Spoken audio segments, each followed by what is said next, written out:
start telling him why we were. Since their Aragons and their Barellas, we were related. And so that's the story of our life. You know, when I was young, they used to make me do all the work because I was the smallest. Oh, sure you did. So they'd beat me and say, get out there and hoe on those rows. And then they said, when you're done, when you get to the other end, bring us water. We'll be laying under the shade of the tree. Yeah, and then don't tell Dad these words. So I used to have to hoe about 3 rows down and then 3 rows back, and then tell Dad that, you know, that they helped me.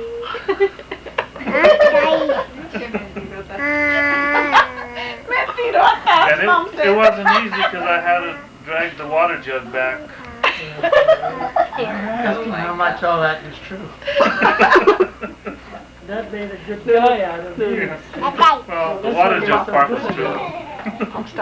I was the water boy. Bring the bucket down. So that was a good story. You were dependable. Yeah. Yeah.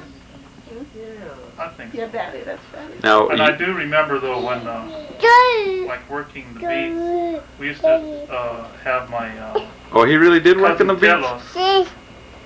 Cousin Telos and Shorty, what was his name? Brother Shorty? Tafoya. They used to work with Dad, and Dad would put a bottle of wine at the end of the row.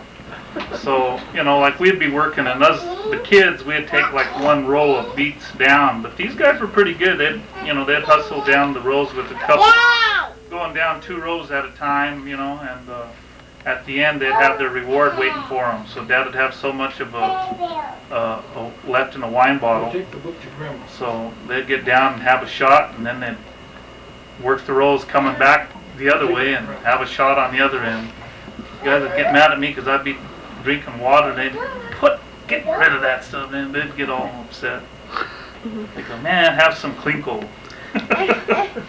How about the story when you saw the devil? Yes. The devil story? That was a good one. That was nothing. Is that true? The devil story true? Oh yeah, of course. Because I didn't believe the last one. Do you think I would say something that wasn't true? Yeah. So after I was through, you know, doing all those beats, then I saw the devil. Now one day we were playing baseball out in the yard, out in Mom's yard. It had to be about, I would guess, probably this time of year, maybe a little later. I don't know. It was about 5 o'clock, around dusk, to where. It was before the road was paved. I remember that because there was dust blowing down the road. We'd stop our game. Whenever dust and dirt would fly down the road, we'd stop our game.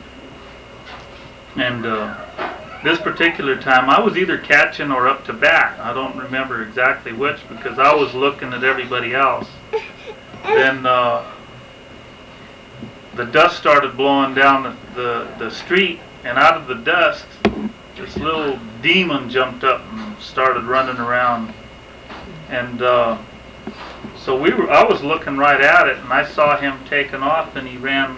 When Josefina and Filomena still lived next door to Mom, he ran right through the chicken wire fence, and as I was looking at it, he had like his little pig feet, you know, and he couldn't have been more than probably 3 feet tall. But he definitely had the pig feet, pig face, you know, pig look to the face, but he was glowing red. It looked like he walked right out of the fire. And you know, little kind of pointy ears and a tail. You know, and it was a curious thing. He's standing upright, walking upright, you know, and kind of walking fast. And then we thought it was real neat. You know, we saw him there, and we all kind of took off running after him.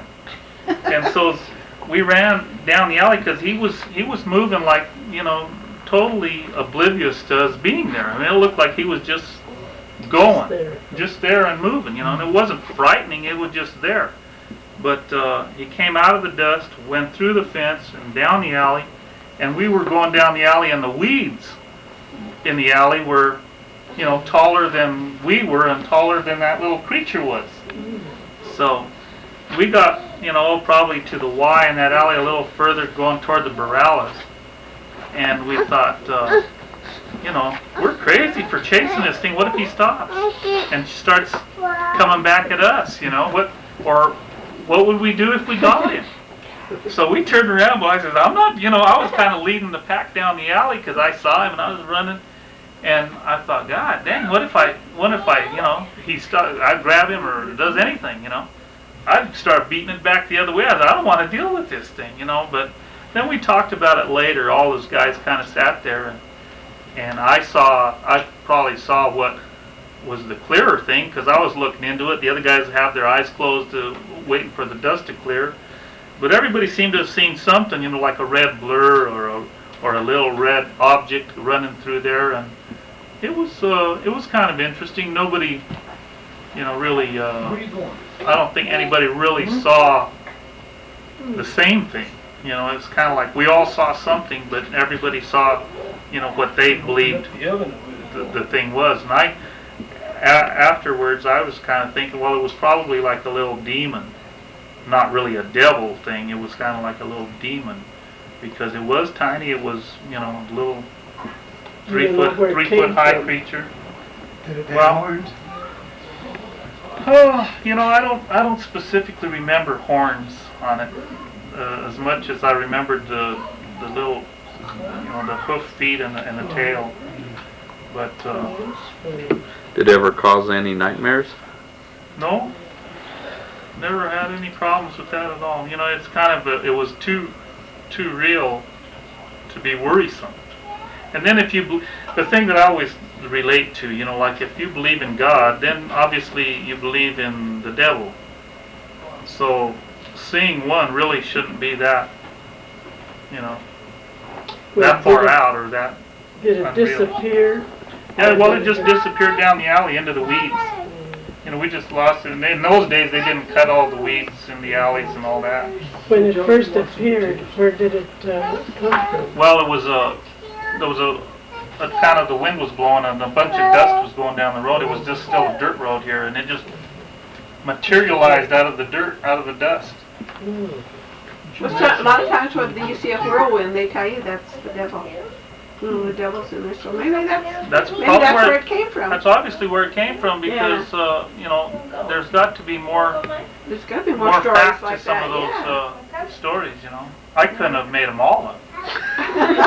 No. But the other thing that I remember real clearly is when Uncle Telesforo died, and that night. Or when they were having the wake, Telesforo Salas? When they were having his wake, I remember. I remember Dan Salas, Rachel's You remember? I know who Rachel is, but Do you remember Aunt Juanita? They lived next door. Yeah, they lived next to Grandma. Oh, okay. Yeah. Uncle Telesforo was her Yeah, husband. they lived next door to Grandma's house.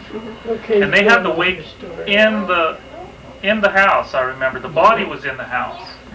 And so we went and visited. I don't remember if they had a rosary somewhere else or if they had the rosary in the house. They usually had them in the house. I don't remember that. But so as we went in there, I remember, and everybody was still there. They were still visiting, and people were, you know, still comforting each other. And me and I think Phil must have come home.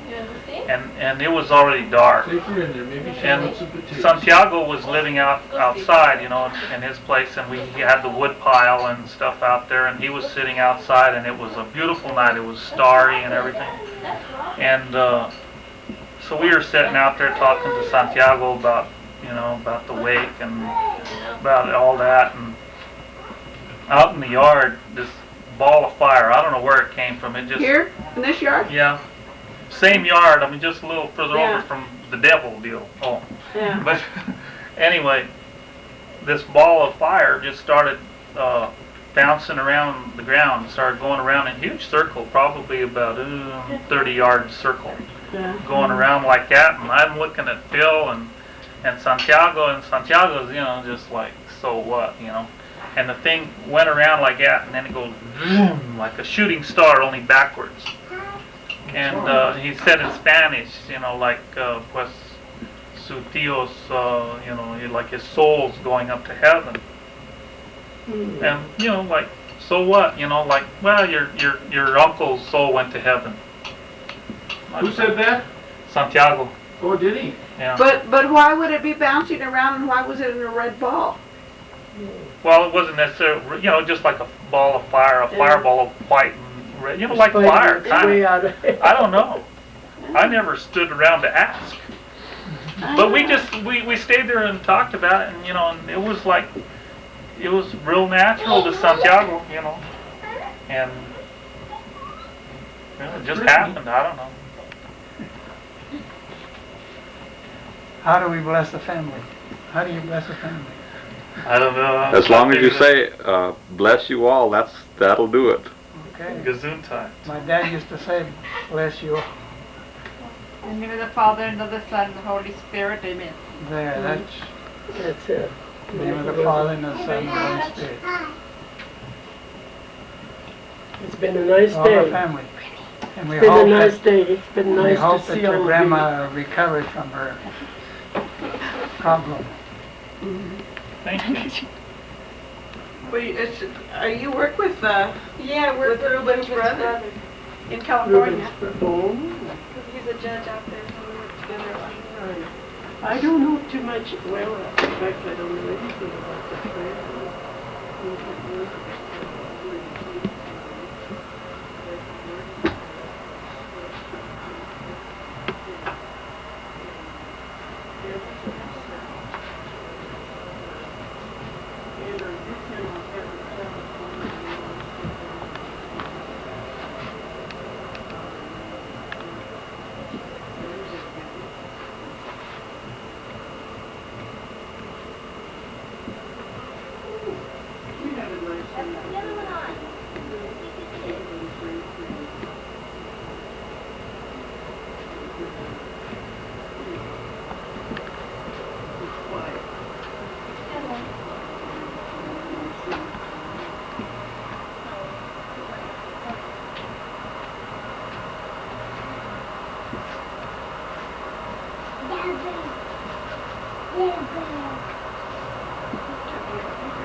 No, we're just watching. You missed your show. You missed your show? You're watching the TV show? Don't like the golf. Oh, really? Where are you going? Where are you going? A hug too. A hug. Hug grandson. No, he wants to go outside again. No, he wanted to go. Oh, wait.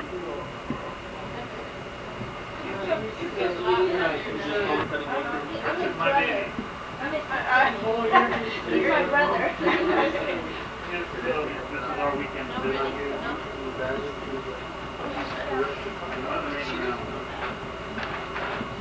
What?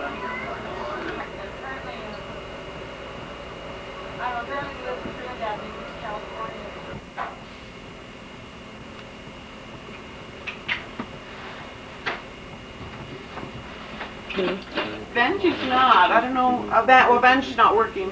She takes care of it. Oh, I need Me again. Yeah.